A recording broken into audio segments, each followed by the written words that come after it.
From the Middle is proud to be a founding member of the Odd Pods Media Network. Oh, for the love. Sorry, just clearing my Mountain Dew hole. I got my phone hole cleaned today. That's where you keep it? You're so cerebral and you're so developed and evolved.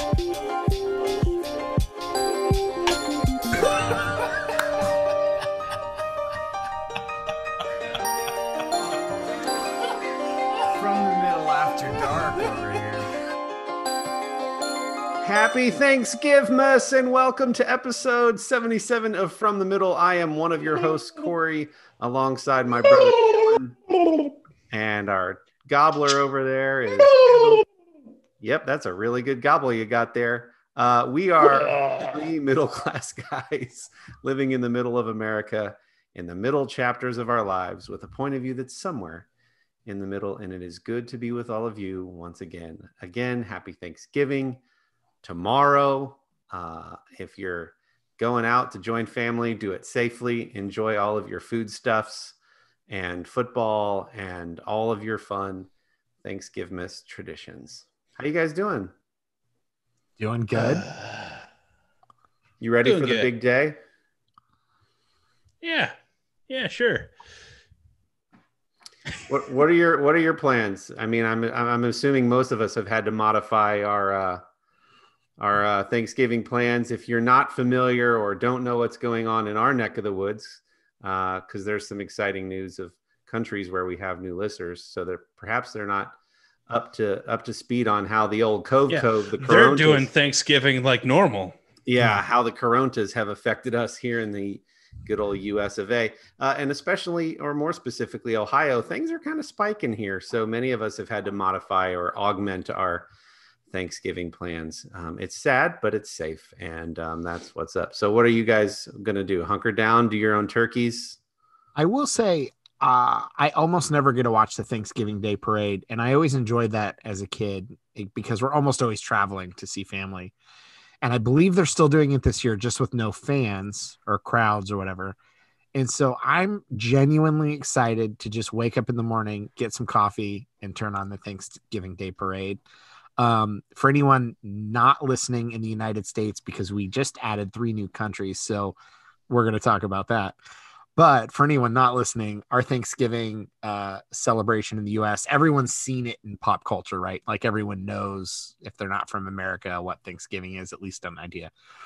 But there's a very large parade that happens in New York City.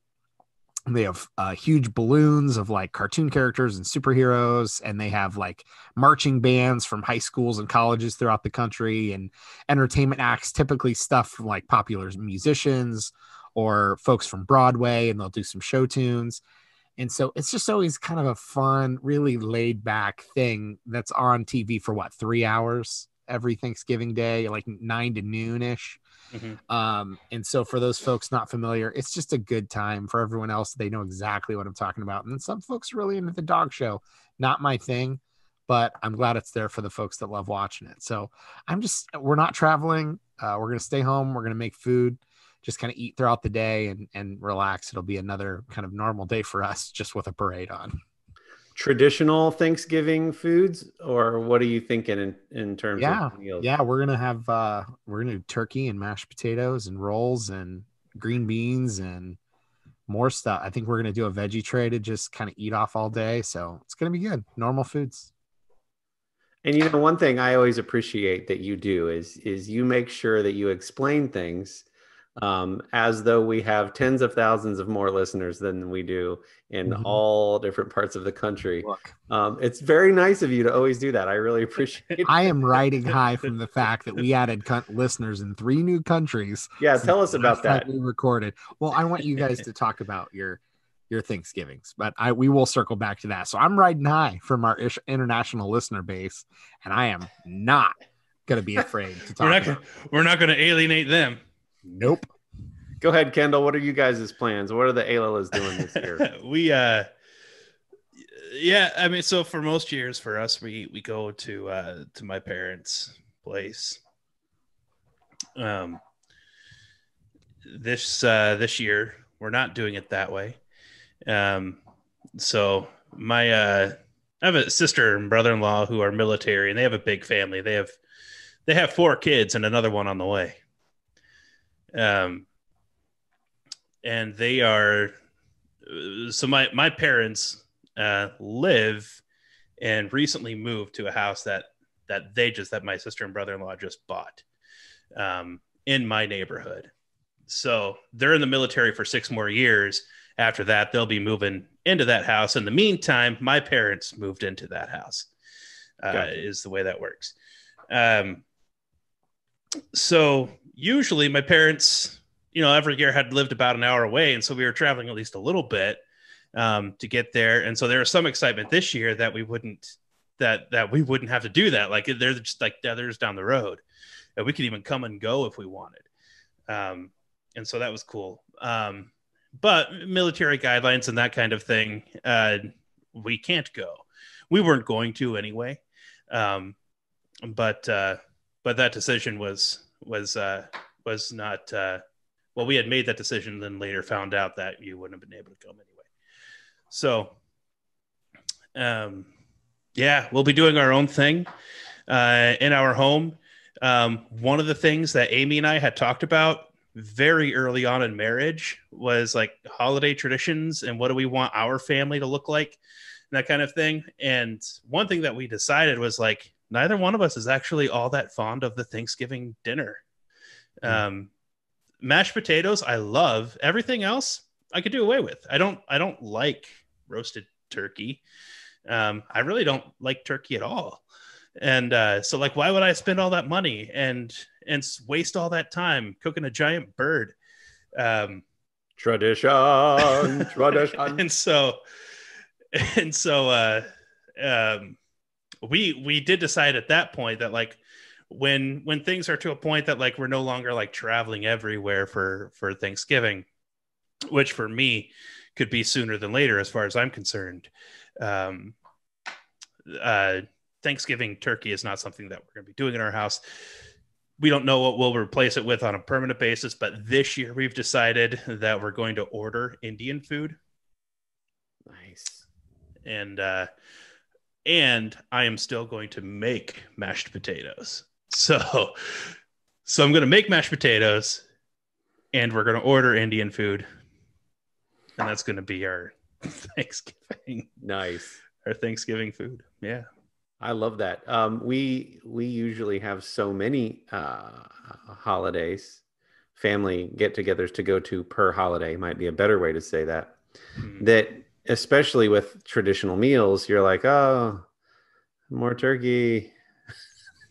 And so what one family decided to do was just like Chinese on Thanksgiving or, some off cuisine outside of the normal traditions. But since we're all doing our own things this year, and again, sad to have to resort to that, but for a lot of us, COVID is hitting closer and closer to home. Sherry does. She wants to do the traditional. I said, don't stress yourself out. If you don't want to do all that. She's like, no, I totally want to do it because I enjoy preparing the big feast. So I think we're going to do a whole spread here at the house, and pretty excited about it. Excited that she's excited about it. I like what you said about turkey though. And we have a friend who's big into the meats, and we all kind of agreed. I remember, Kendall, you were there. We were talking about it. Like turkey is probably the least exciting of the meats, or you have to do a lot to it. You brine it perfectly or keep it well moistened, do a lot of basting. Just to get white meat that's edible. Even. Yeah, it's just not a super exciting meat. I think as much as I like turkey being associated with Thanksgiving, I would be equally happy with some other kind of alternative solution. If somebody was like, hey, we're going to have Thanksgiving, but with a big roast, a beef roast, I would be equally happy. Some people do ham, some people do chicken, whatever. But like, I'm not like locked in on turkey, but as much as I like deli turkey regularly, I'm fine because I eat this kind of turkey so little that prepared Mhm. this way that it's like it's fine for Thanksgiving. But Yeah. I would not do it for like every major holiday or want it that way. But people do all kinds of stuff, man. Enjoy your Indian food, throw some curry on your mashed potatoes. It's gonna be delicious. Yeah, how Better are you believe doing I'm those gonna. potatoes? Tell us all about it. Lumpy skins? What are we doing? Well, this is Chives? when this comes out. It's going to be news to my wife, but not the mashed potato things. She went grocery shopping over the weekend, and she came back. She knew that I wanted to make mashed potatoes. She came back with a box of mashed potato flakes, which I like. I'm not a hater. I think those are perfectly fine. But like, no, I'm gonna get some potatoes, and I'm gonna make potatoes. It's Thanksgiving. We need the upper crust. Yeah, I was gonna say, yeah, that's not. The flakes are good for breakfast, Mm-hmm. midnight snack. Mm-hmm. Just lick your fingers, stick it in the box. I could maybe I could even mix flakes in with the regular mashed potatoes. Wonder if anybody's ever tried that. You should do it a little bit and report back. Just Yeah. like make a little side bowl of them and then Yeah. yeah, you're not gonna hurt. It's not gonna hurt anything. You pour a little milk and a little bit of flakes, it's gonna be fine. Yeah. No, but I'll go. I mean, I'll go the normal mashed potatoes that I'm used to and that are kind of closest to my heart.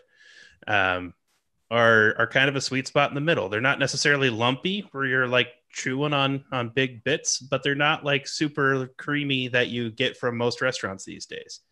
Kind of just right there in the middle. Mashed with a hand masher, mashed a lot with a hand masher, but it was still just a hand masher that was doing it. You know, it wasn't blended. Some listeners might wonder why we spent so much time on mashed potatoes. They don't have any place here then. I think it's important to remind you that this show is about being from the middle. And in the middle of America, these are the things we spend time on. Like, this is important to get the mashed potatoes right. There can be a lot of disappointment if you don't have the right dishes prepared correctly for a holiday when people are excited to eat. Mashed potatoes and green bean casserole, apparently. Apparently. I'm pretty jaded about that map you sent of foods. We should just let's just transition to it. Yep. Kendall, give us the context. No, I came across an article and an article that was linked to from another article that I was reading. The original article was from Delish, and the headline for that one was like this statistic company put a map out there, and basically what we learned was the entire country likes carbs. Mm-hmm. Can you guys see my screen? This is a good time to pause and for people to jump to our YouTube page to check out the map. Yeah, but we could talk about it. It's so it's a map, and it shows you for each state. The idea here is the most popular Thanksgiving side for that state.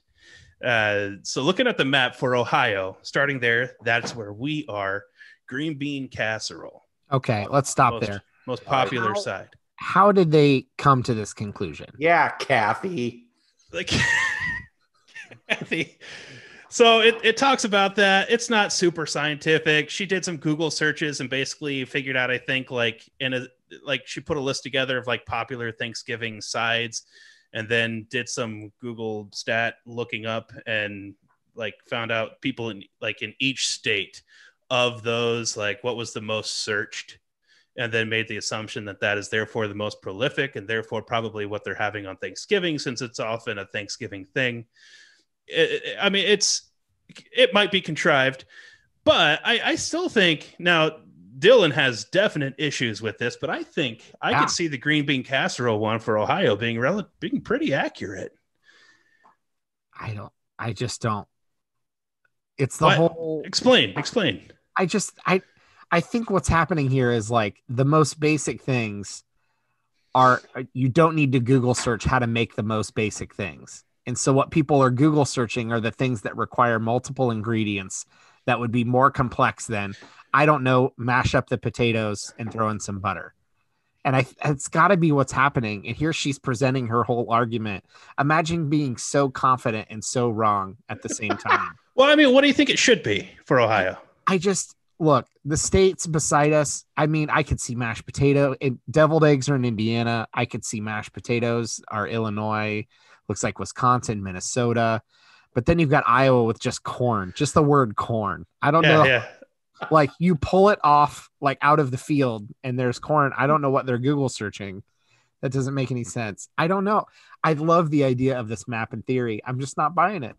I'm not buying it. What do you call? No, you seem upset that green bean casserole was picked for Ohio. Because I also don't think it's good. And Kentucky has broccoli casserole.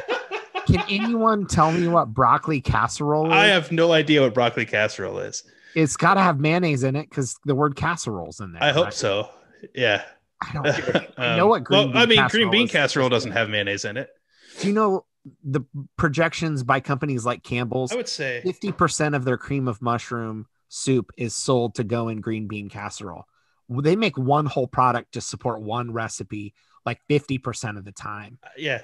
That's obscene. I think I actually can see green bean casserole being the most popular in Ohio. I think most people in Ohio like it a lot. That doesn't seem true. What do you mean it doesn't seem true? It just doesn't seem true. Do you talk to people, Dylan? Yes. You do? Are you sure? Oddly enough, okay. I do on occasion talk to people. I think that green bean casserole is wildly popular in this state. Based on what? Talking to people. Look, don't confuse me with facts. I'm going somewhere with this. Nobody likes green bean casserole. It's just I don't know that it's on more Thanksgiving tables than mashed potatoes, but it actually wouldn't surprise me if it was. I'm shocked. And look, I would love for anyone listening to hop into our Facebook group from the middle for the middlers and chime in on this, because I'm convinced that green bean casserole is nowhere near as popular as this map is making it out to be, and I'm a little frustrated. I think in Ohio, in the Midwest, green bean casserole is wildly popular. I think there are parts of the country that have no idea what we're talking about. Just like we don't really know what broccoli casserole is, and that's a state that's just south of us. Yeah. Meanwhile, somebody's got hash brown casserole. Yeah. First of all, I have no idea what that is, but I am intrigued. Alaska. So if you could tell me what that is, that does sound good. I think I think part of the beauty of this map is it shows that like for example, green bean casserole, you have to admit is at least very popular. Even if you don't agree that it's the most popular, it'd be fair to say that it's on definitely more than half of Thanksgiving tables in Ohio. Is right? Okay. Yeah, so what I'm saying is you probably don't have to go very far outside the Midwest to find people who, generally speaking, are like, what the hell is green bean casserole? And so that's something that's unique to our region. It's not Idaho. It's the first one in Idaho. It's the first one in Nevada. It's the first one in New Mexico and in Texas. I think that there's probably still, I don't know. Is this like the fruitcake stereotype that like everyone's buying these really ugly brown fruitcakes with like multicolored pieces of things in it? No, everyone has it, but nobody's eating it. Like people are scooping huge heaps of green bean casserole out of a pan at the end of the day into the trash. Are you saying that you think it's like fruitcake and that people are lying about how many people have it? Or people are lying about, or everyone has it, they just don't like it. Yeah, the last one. Everyone has it. It's everywhere, but like no one's eating it. Like it's the dish that at the end of Thanksgiving Day, there's been like one scoop taken out of the green bean casserole. We've got to hear from more people on this one. I think that people legitimately like green bean casserole around here. I think it's generally loved by the Midwest population. Look, part of the Eastern Seaboard, I'm all on board with. They're just like mac and cheese. I get it. My favorite one is Maine. It's side salad. And look, God bless you folks in Maine. I know where I'm never living. Okay, it's the state of Maine. I'm never a side salad. That's what you get at Wendy's with your nuggets if you want to eat healthy. I don't understand. And then White gravy I also love. as a side. It's Is it and then South brown Dakota? gravy another place. Where's hold on? So these are sides and like mashed potatoes, deviled eggs, green bean casserole, stuffing, gravy has been listed as a side dish. I love South You're Dakota. It just says crescent rolls, dude. They're in a tube. They're $1.99, and you throw them in the oven for 6 minutes. I don't know why you need a recipe for that. Yeah, That's what I'm saying. I think this whole thing is off. And Maine's whole side salad thing is just messing me up. I'm not sure. Well, and kind of like to one of your points earlier, there's really that many people in the state of Maine that need to Google how to make a side salad? You're telling me that the state of Iowa needs to search corn? What's the Iowa? recipe? What's the recipe Corn? for salad again? Yeah, corn. What do I do with this stuff anyway? What do I do with corn if I'm in Iowa? Everything you've done with it every other meal throughout the rest of the year. And I'm not making fun of Iowa. We have corn here too. That's why it's not on our state, because we know what to do with it. We know what to do with it. So I'm now convinced that this infographic was designed to troll us. Yeah, I'm convinced. Our sister posted one a while back that was like every state's favorite fast food joint. Oh, and it included things that like aren't even in that state, just to like anger people, and it totally worked. People were like, never even heard of it. What? Yeah. Based on this map, I'm moving to Indiana because they got deviled eggs. That's what I'm saying. So listen, we want to hear from you. You can do that on all of our social media channels at From the Mid Pod, or as we said earlier, our From the Middle for the Middlers Facebook page is been a lot of fun the last week or two, especially. So much fun. You guys are great. You guys are doing great. Those that are interacting over there. We post things that we reference on the episode. I just posted, speaking of maps and whatnots, I posted a series of pictures that I referenced in episode 75 about different words or what you call different things in different areas. So like tennis shoes, gym shoes, or sneakers, or soda, pop, or Coke, right? So it's just like a regional infographic for a series of words. So that's fun. Anyway, a lot of good stuff. Kendall gave us his holy trinity of aromatics with onions, celery, and carrots about his chicken soup. A lot of good stuff going on over there. I didn't think soup was going to be that up for debate, like that heated, man. That turned into a doozy. Dude, I laughed out loud, Dylan, at your how Draco gets ready to pronounce the P in pot. The more I stare at that image and see that upper lip tucked under, I just lose it.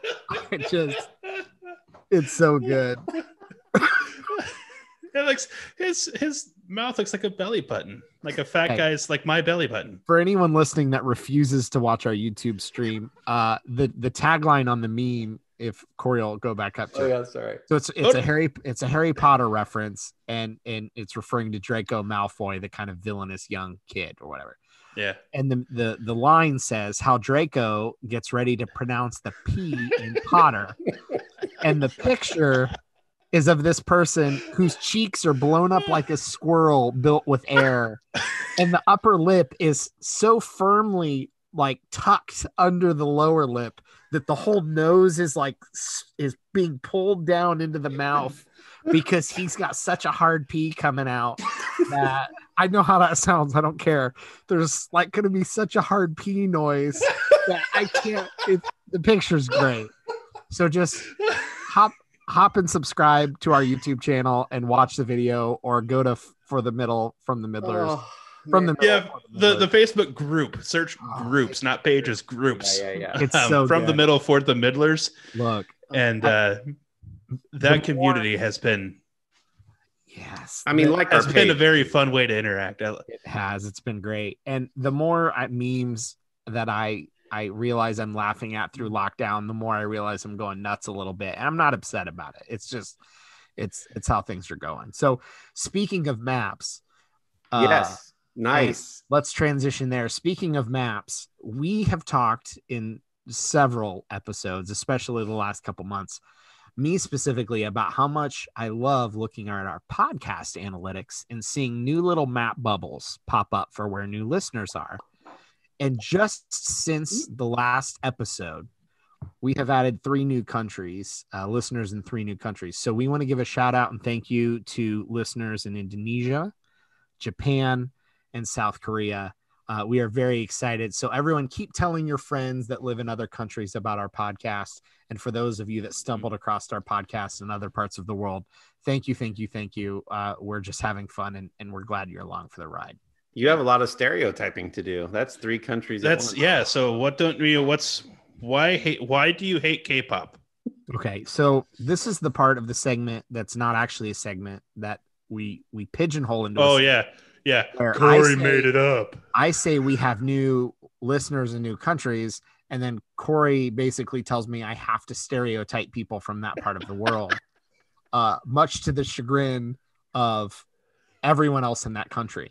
So when that red light turns on. Well, if you're gonna do it off air, you might as well do it on air. That is not true. I will never be able to hold public office when people hear these episodes. I am never going to be able to hold public office. That's not true. Come on. Episode 77. Are you telling me that no one worse than you has? No, this is the worst. Our family-friendly podcast, and I quote, the most wholesome show on the internet.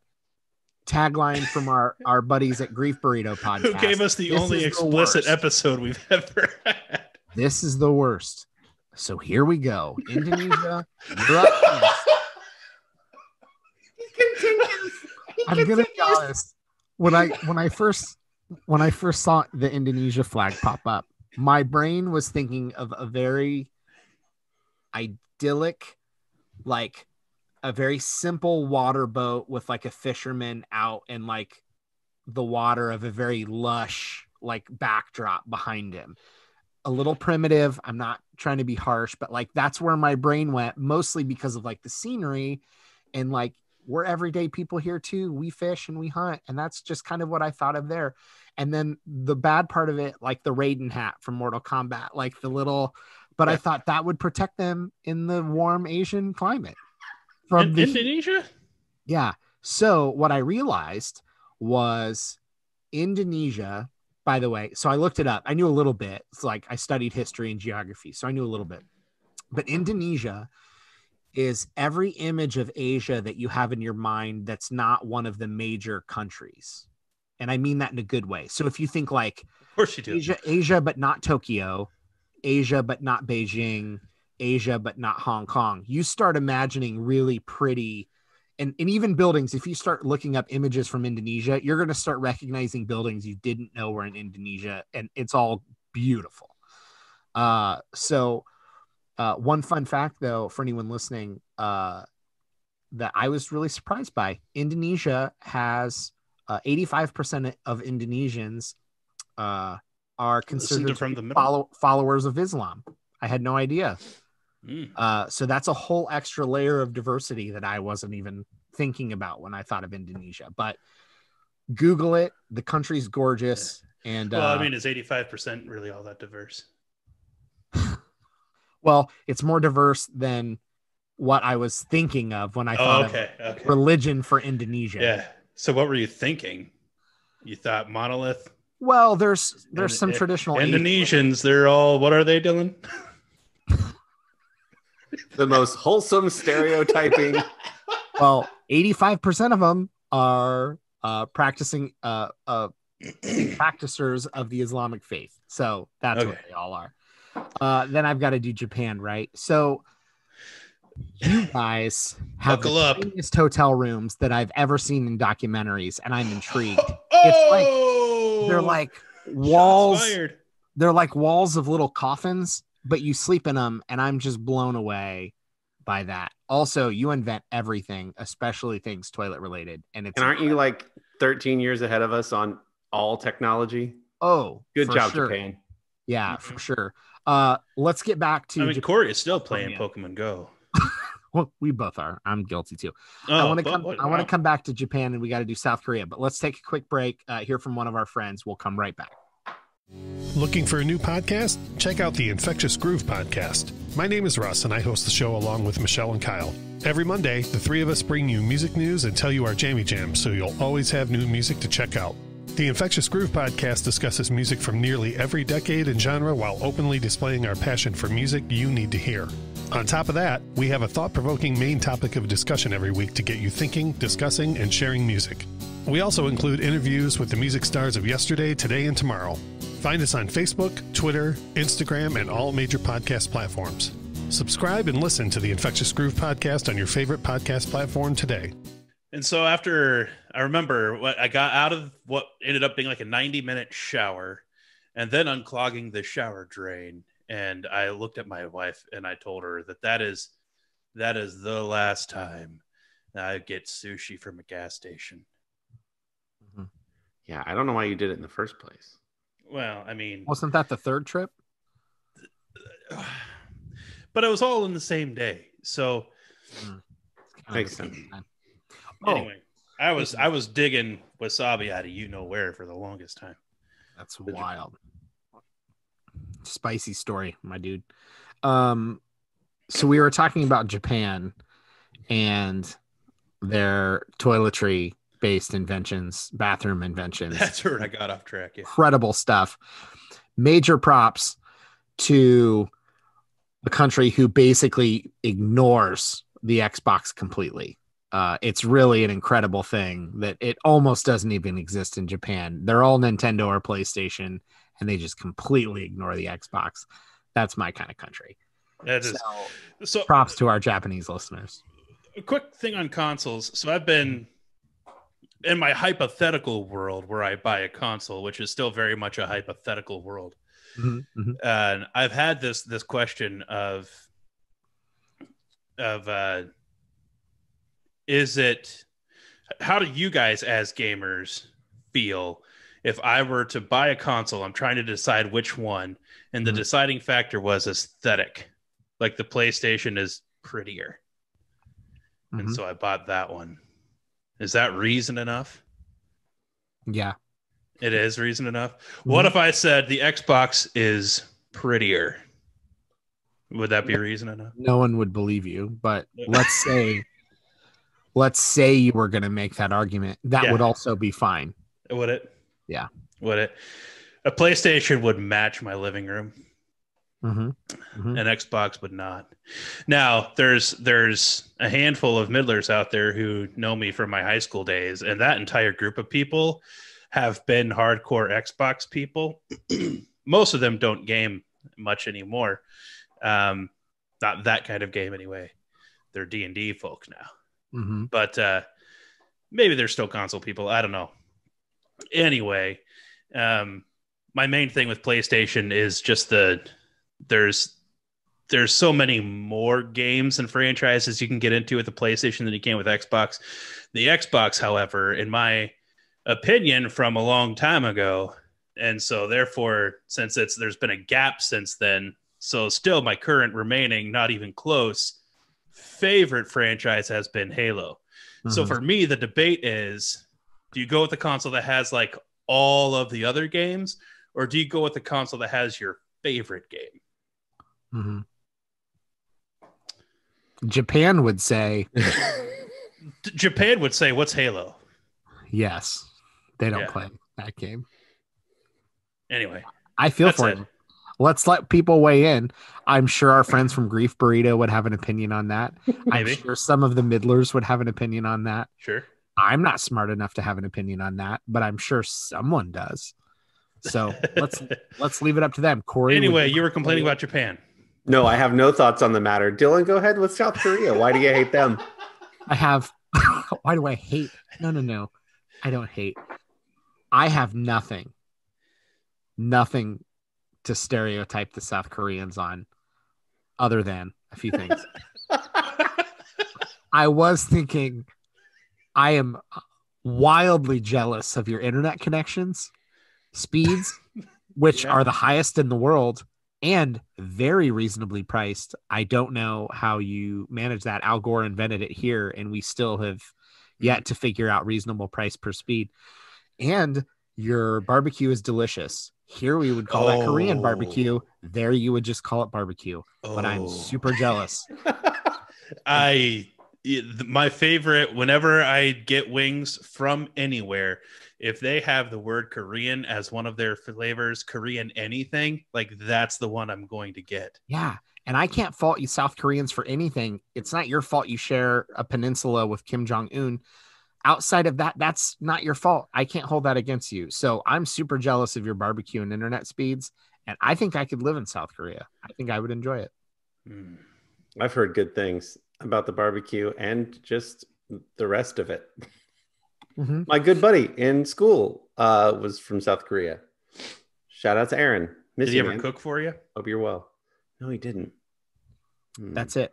So thank you, new listeners from Indonesia, Japan, and South Korea. So if they're joining us for the first time and we've been talking about Thanksgiving, and Dylan, since you are a history major, why don't you give them just a 3-sentence, the origins of Thanksgiving? Why don't you? Yeah, you had European colonizers that generally had tumultuous relationships with the Native Americans. A lot of Americans call them Indians, but that's confusing internationally because you've got India.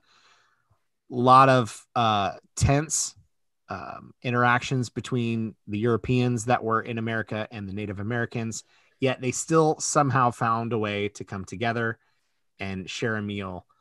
And that is essentially Thanksgiving. After the first harvest, right? That sounds right. Sure. Yeah, something like that. Yeah. And so we have this tradition where you have, again, people who are divided in tumultuous relationships. You have conservatives and liberals who come together because they have to, under obligation, to have a meal together, and they bring up politics, but everybody gets along and nobody gets pissed off because they're not allowed on that day.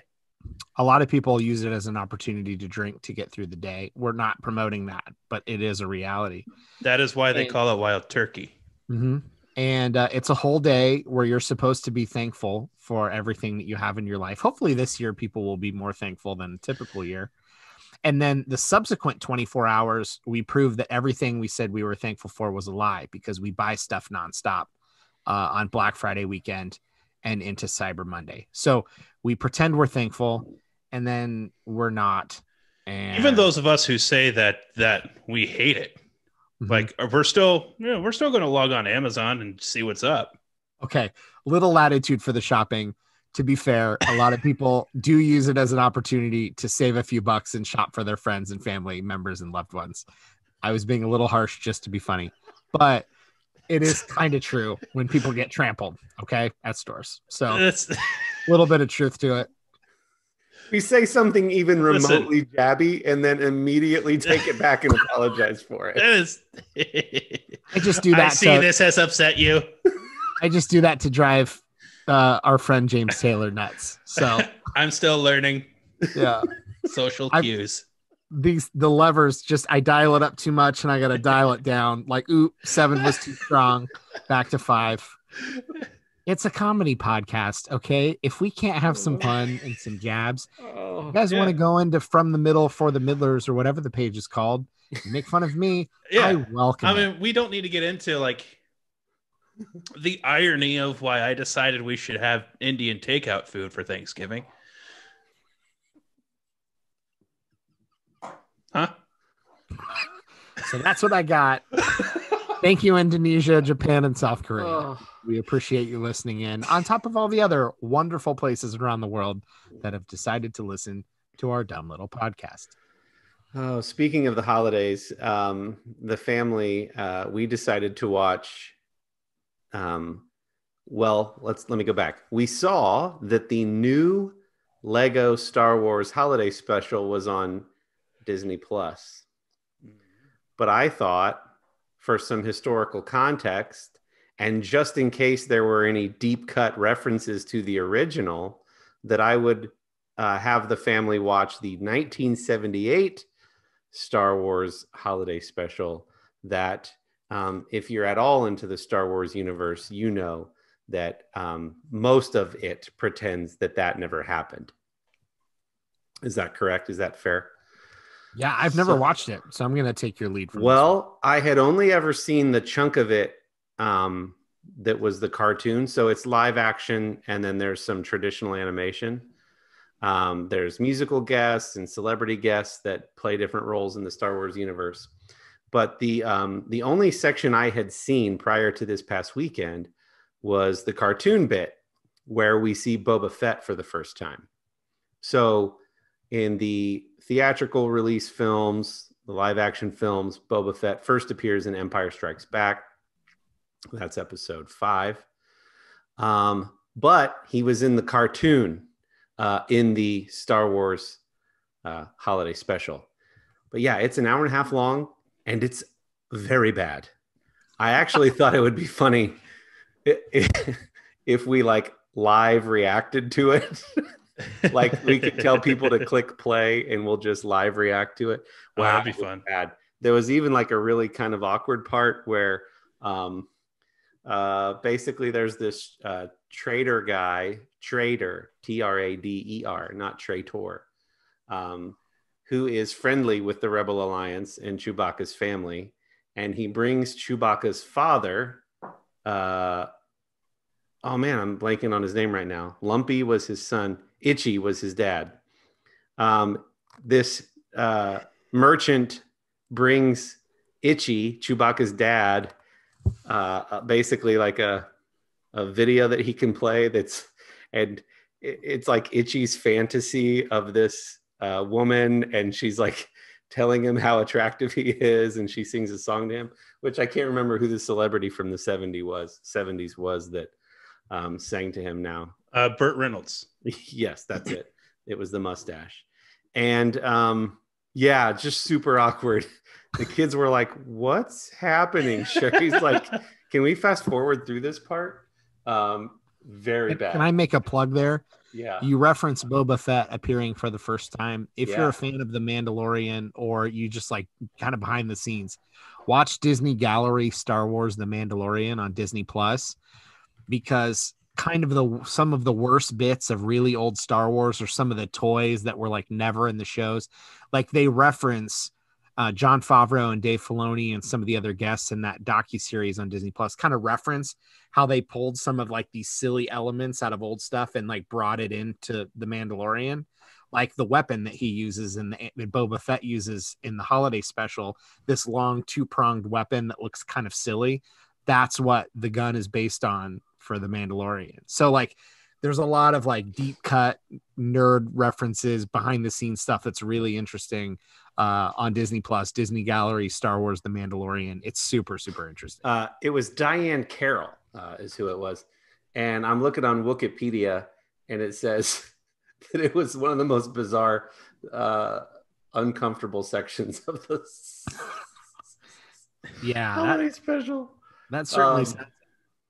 But pivoting back to the future, or back to present day, rather. So then in the first 60 seconds of the new Lego Star Wars holiday special, I was more entertained in the first 60 seconds than I was the 90 minutes that we spent watching the 1978. But they did have some little nods back to it, right? You still see Chewbacca's family. They don't mention them by name as they did in the 1978 version, but there was a few fun little nods, and that was really entertaining and cute. So if you're a Star Wars fan at all, I highly recommend that you sit down with your fam and watch the Lego Star Wars holiday special, and not so much the old one. My favorite part was where their spaceship broke down, and they needed to get back home for Christmas, but they couldn't, and so they ended up going to an Enterprise car rental, and they pick you up. Because they pick you up, and who picked them up from Enterprise except Captain Picard himself. Speaking of Star Wars spaceships, Enterprise, and I Picard, stole that part of a meme from a friend, by the way. I don't want to take credit for that. It was, and it's Life Day, not Christmas, but whatever. Speaking of all the things that you just said, but in a different context, can we do a Twitter poll? Yeah. We haven't done a Twitter poll in a while. Dylan loves his Twitter polls. He sure does. Hey, he's trying to get through college. Loved.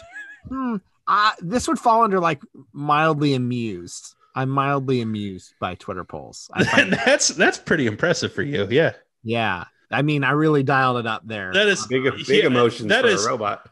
Dylan has to muster mildly amused. Okay. I'm going to give you the question. Yeah. And the top choice is going to be obvious, but then I don't know if you'll get the other one. So, okay. Here's the question again, in regards to Star Wars, spaceships, Enterprise, and Picard. All those things are relevant to this poll. Nice. You are now the newest member of which of the crew of which spaceship? Your options are the Battlestar Galactica, the Enterprise D, which real deep cut for any Star Trek fans. That would be the version of the Enterprise most commonly used on Star Trek The Next Generation. There was some different iterations for that crew, but it would have been the one most commonly used. So Go ahead. Totally. So option 1 is Battlestar Galactica. The second one is the Enterprise D. The third one is the ship Firefly, and the fourth one is the Millennium Falcon.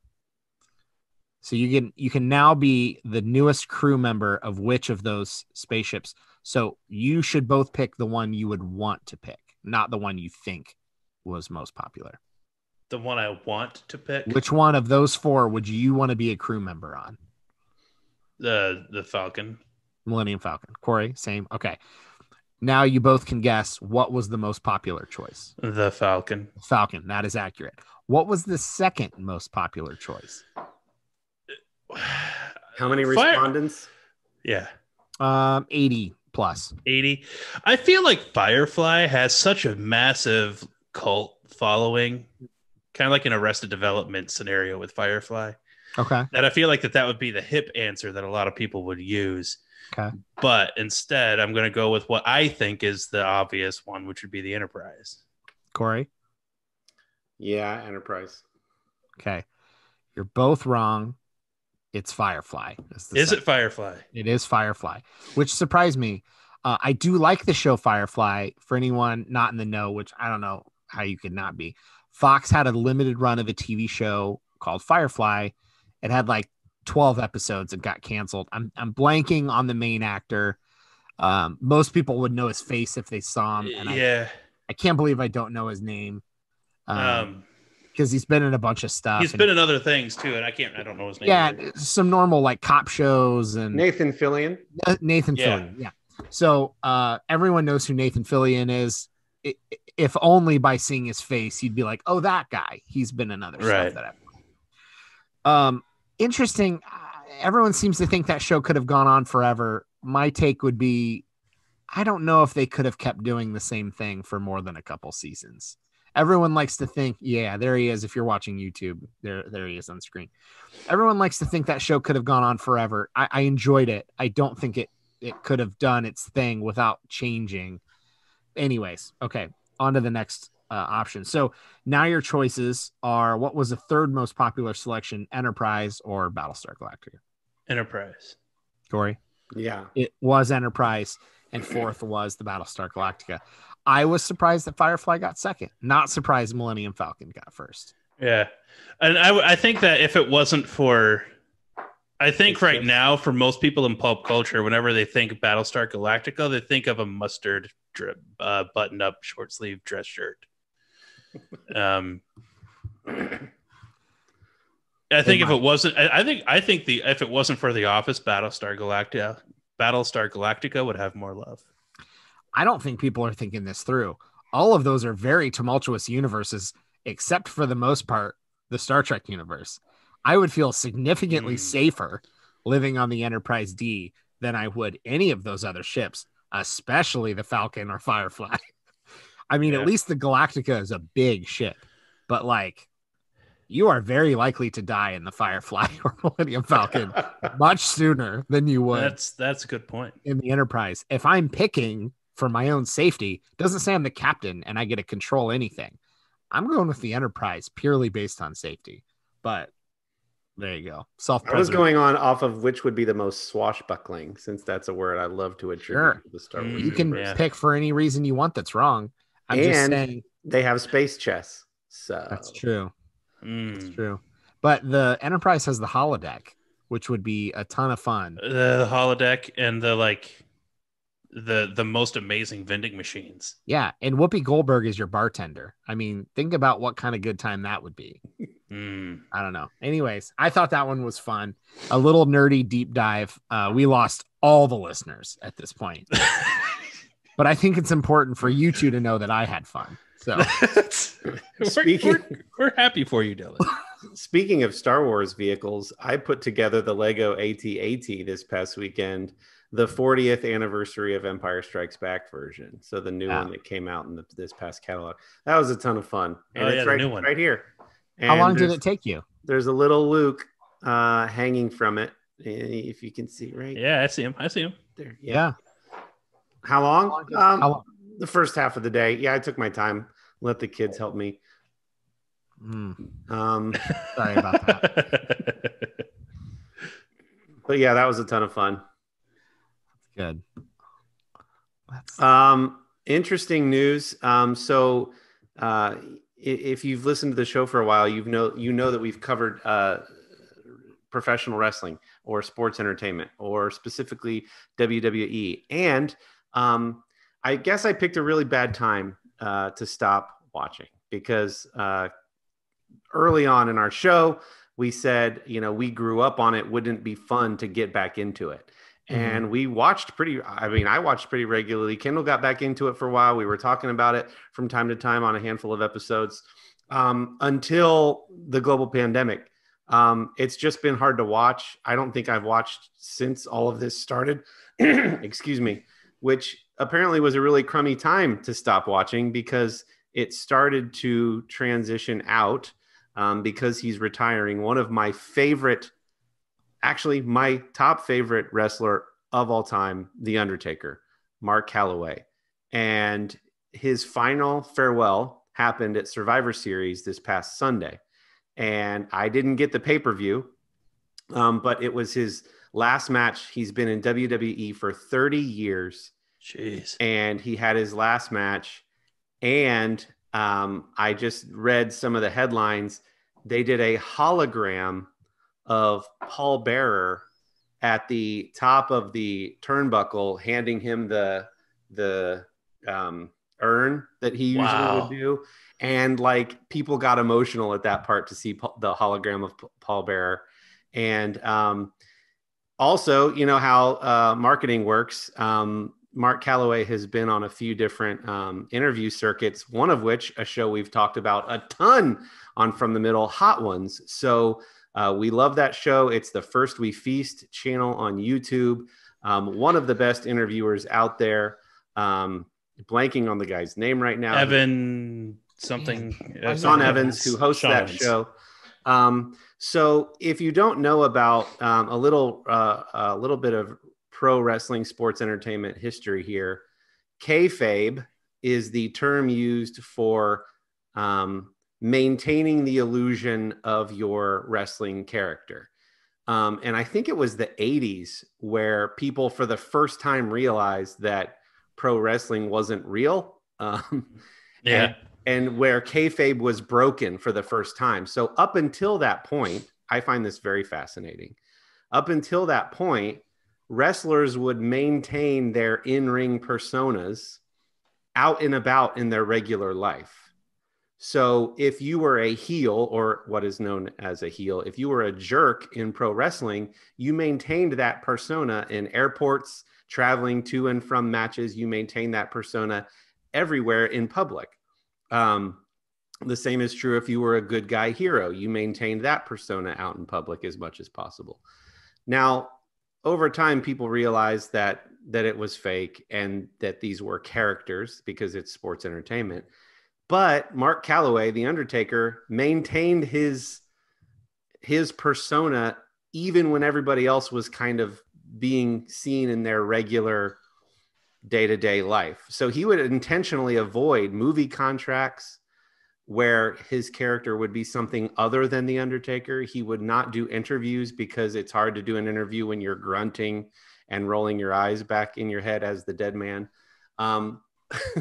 So the Hot Ones episode is really great because he's sort of breaking the fourth wall for the first time. And he has been for about the last year or 18 months. He's been doing more and more of these interviews where you hear the guy talk and you're like, whoa, it's almost jarring because you're so used to seeing him. 30 years you've been seeing him in a certain way. Anyway, big fan of the Undertaker.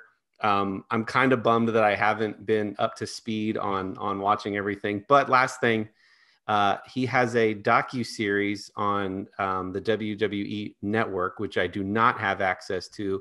I think it's called The Last Ride, which I think is a 5-part series of him sort of telling his story really for the first time. Thoughts, reactions. I'm thankful for The Undertaker. I think that I think that like kind of like what you said, like it was just if you love The Undertaker, it's bad timing to get out, because you can't just go in and try to hawk the Survivor Series episode, right, and try to watch that match. That's not how WWE works. It's like you have to watch the 3 months before that to understand it, right? Yeah. So I don't know what that storyline is. I imagine, I imagine that it probably has something to do with Bray Wyatt, or at least I would hope it does. It just seems like that would fit, but I don't know that.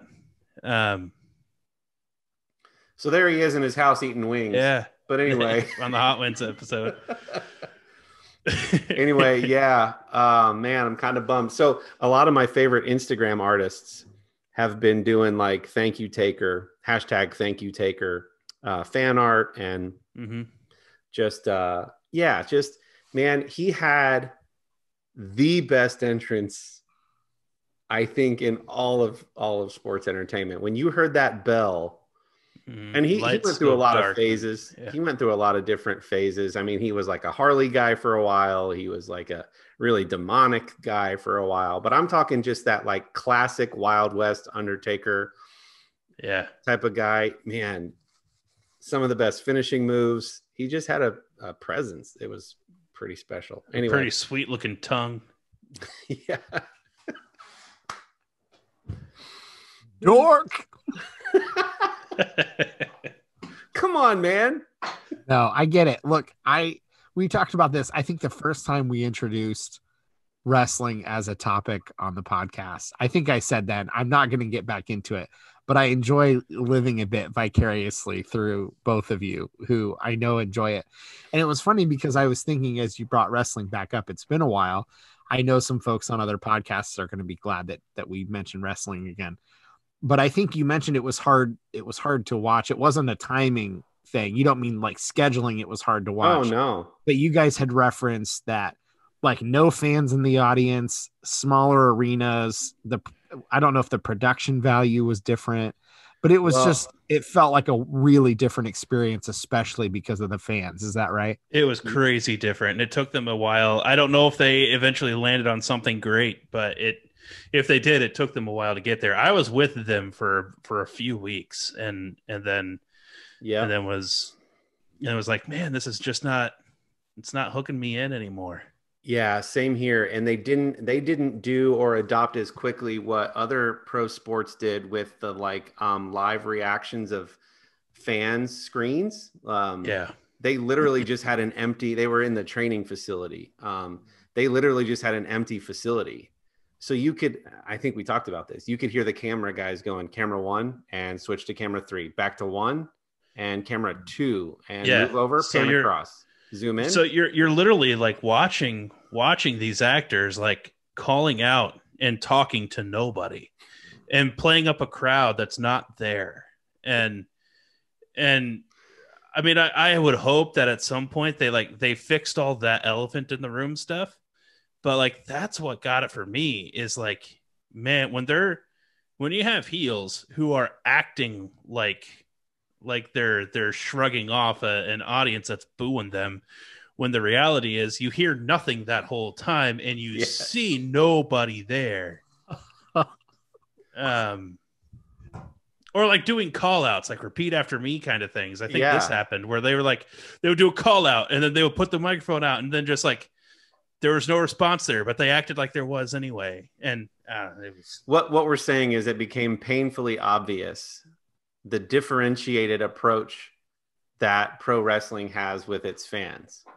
Like the NBA doesn't need to get people riled up to be a part of the shtick or the persona or the gig, right? Like nowhere else was it more obvious that a sport needed its fans than pro wrestling when all of especially since like it's a soap opera, right? Like they could have somehow creatively written that into the script. Yeah. That like there's a reason why there's no fans here. Let's not call it COVID, but let's come up with something. Yeah. So now, and I don't know when they finally adopted this. So now they have that like wall of screens. It's not even like stadium style. It's just like a wall of screens that wrap around the ring. Similar to what the NBA was doing. Yeah, but I don't know how delayed the stuff is, right? Like, anyway. Yeah. Look, they tried to persist and continue on. That's show business, baby. Yeah. I'll get back in, I'm sure. Yeah. It'll be there. It'll be there when you're ready. Yeah. That's all I got. You guys got anything else? I'm tapped. That's all. Hey, as God is my witness, I thought turkeys could fly. Hey. That's a cool reference. WKRP, right? Yeah. Cool. Cincinnati. All right. Well, I opened it. Somebody else take her home. Well, go ahead and get yourself some beard oil. Go ahead and get yourself some candles. Go over there to artiusman.com, artiusman.com. When you check out, use the middle as your discount code to save 25% off. That's right. We talked them into saving you money. That's the way that worked. So go do that. Go check us out at From the Mid Pod on all the social stuff. The Facebook group From the Middle for the Middlers is where a lot of cool stuff is happening. And we hope to see you guys there. Otherwise, happy Thanksgiving. We'll talk to you next week. Love you. Bye. Thank you, Taker.